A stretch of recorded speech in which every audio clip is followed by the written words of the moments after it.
What is going on, guys? Welcome to the Being Beautifully Honest podcast channel. Thanks for being here, being subbed. If you're not, hit the button, and if you're listening on YouTube, hit the like. It's like walking in the room and hitting that light switch. Let's brighten up the place and get into the politics and BS. So let's talk about Donald Trump's pick for VP.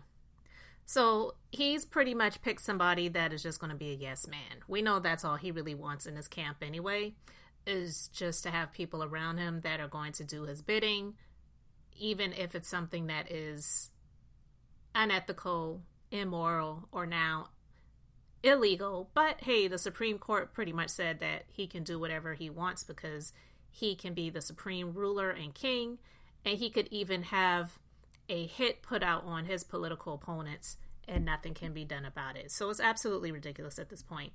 But I want to share some things that one of his former roommates from Yale Law School had to say about JD Vance and how he's drunk the Kool-Aid. That Trump is America's Hitler.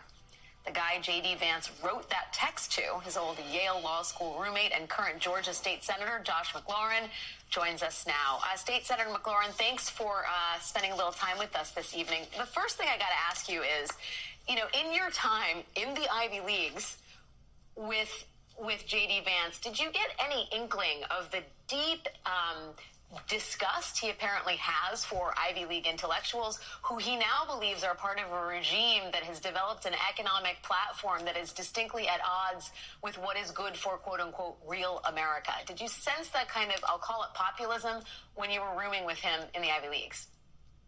Hi, Alex and Chris. Great to join you. In a word, yes, but it was limited, right? So much of this MAGA stuff is performance, right? You have to choose to really lay it on thick, but it may come from, some legitimate gripes or anger that some voters have. There's anger on both sides, but it's a choice to turn that into contempt. And I think that that's what JD has been doing ever since getting into politics and why he's such an effective communicator and amplifier for the MAGA movement. But at the time in 2010, I really liked him at first. I think a lot of people did too. He's charismatic one-on-one. He's intelligent. And he had thoughtful things to say about conservative positions. Like, he didn't just echo all of the unlimited gun rights talking points, for example. He once told me he thought the Second Amendment was a paradox because it's law, but it's also, preserving the right of people maybe to overthrow their government, which is inconsistent with law and order. So, he was thoughtful about things like that. But he was skeptical of the law school environment. That's one of the reasons he and I didn't get along so well as the years went by, or really the months. We figured it out quickly, but then into the foreseeable future is that he had a very caustic and sarcastic sense of humor about the law school and some of the people there. And I ran the comedy show at law school, so I was trying to have maybe a good time. So I think what we're seeing now is that anger that he had, maybe from childhood, who knows, it kind of doesn't matter. He is now taking that anger and saying he wants to impose that bad feeling, that contempt on the whole country because of his great distrust for and the caricature that he's made out of media, the left, whatever his political opponents might be. You received that text where he calls Trump potentially America's Hitler. He's now the running mate to a man he called potentially America's Hitler. Does that, I understand the anger and the contempt and the grievous rage, but to cede your values, it sounds like, if you're someone who's skeptical of the Second Amendment, standing in line with Trump shoulder to shoulder, does that make sense? Does that comport with the person you once knew? It's a staggering 180. We all know it doesn't make sense, right? So then we're all grasping to explain it. And you can imagine I've had a lot of conversations with old friends and new about this moment. And the thing that keeps coming up is when you think that your opponent is evil or you think your opponent is worthy of contempt, then your principles don't really matter anymore. If the bigger you make your enemy into, the more cartoonish your enemy is, whatever principles or thoughtfulness you might have had, you can just throw those by the wayside because it's justified by that contempt. And so I think what we've seen with him is he had a gut reaction like so many of us did to Trump. He said, this guy's clearly narcissistic. He's a fraud. He was saying that Trump was a fraud all the way until 2021. There's recently unearthed audio to that effect. So it's not like he doesn't get it. He was very insightful. The text he sent me said that Trump was the fruit of collective neglect by the Republican Party, who was ignoring the working class, and that he was a demagogue who was exploiting the failures of his party. That is sophisticated analysis that still holds true. I think that's what makes him more than just just an ordinary flip-flopper, right? Like plenty of Republican elected officials were against Trump before they were for Trump. And I think that's why the campaign is trying to treat it like old news. But JD's different, and I think more dangerous, because rather than just be an empty suit who's sort of parroting MAGA talking points, I think that he has let his anger really take over his life and make him convinced that Trump is the right choice for America. I don't think he's going home and having a whiskey and putting his feet up and saying, oh man, that Trump guy's crazy, but I have to defend him on TV. I think he's at this point so angry, so motivated by that spirit of revenge that Trump has publicly espoused, that he's the perfect running mate for Trump, which I've said recently, and also that he's really amplifying the MAGA moment and doubling down instead of being a more moderate pick. Yeah, on that last point, I spent the last few days doing a lot of reading of JD Vance interviews with him, things that he's written, some of the profiles of him, a lot of his social media production. And my thesis from afar is that he has radicalized himself, that whatever began as opportunism, a sort of plant growing towards the light, as it were, this is obviously the path to power and status in the Republican Party. That's obviously inseparable from this. But that he's a true believer in all this, in the same way that, like, we've watched Elon Musk basically self-radicalize in real time online. We've watched a bunch of these people do this, and that I'm just curious what you think of that as a theory, because I think a lot of it's about the opportunism that we've been hearing. But to me, I see someone who is fully committed to this agenda. When he says to a Vanity Fair reporter, the president should fire every mid-level bureaucrat and then defy the Supreme Court when they strike it down, I don't think that's posturing. Yeah, I agree. I mean, I think you can think of it in addition to being opportunism for his political advancement, it's also opportunism to be a jerk, right?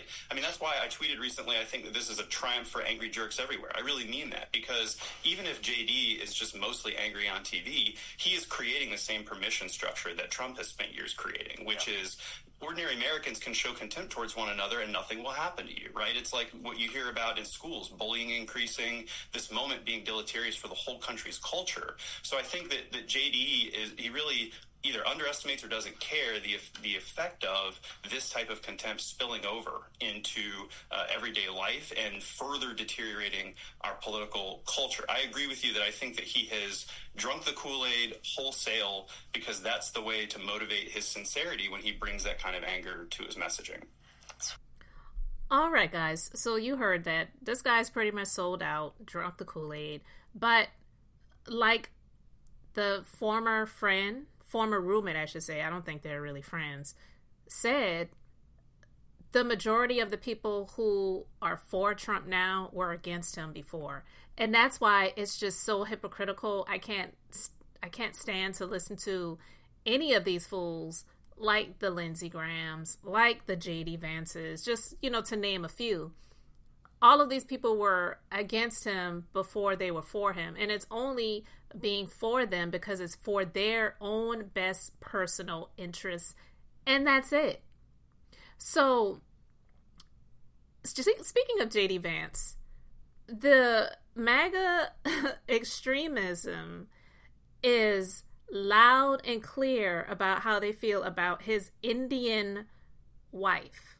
All right?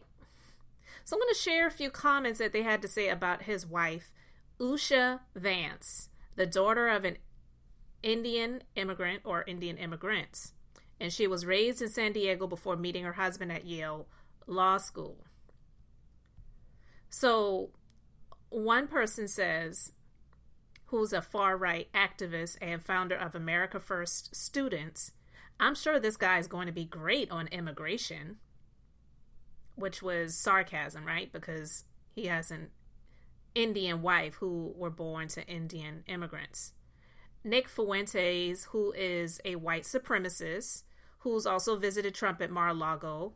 He's also buddies with Kanye West, go figure, but visited Trump at Mar-a-Lago in 2022. He suggested that Vance would not be a defender of white identity because of his wife's Indian heritage. He says, who is this guy really?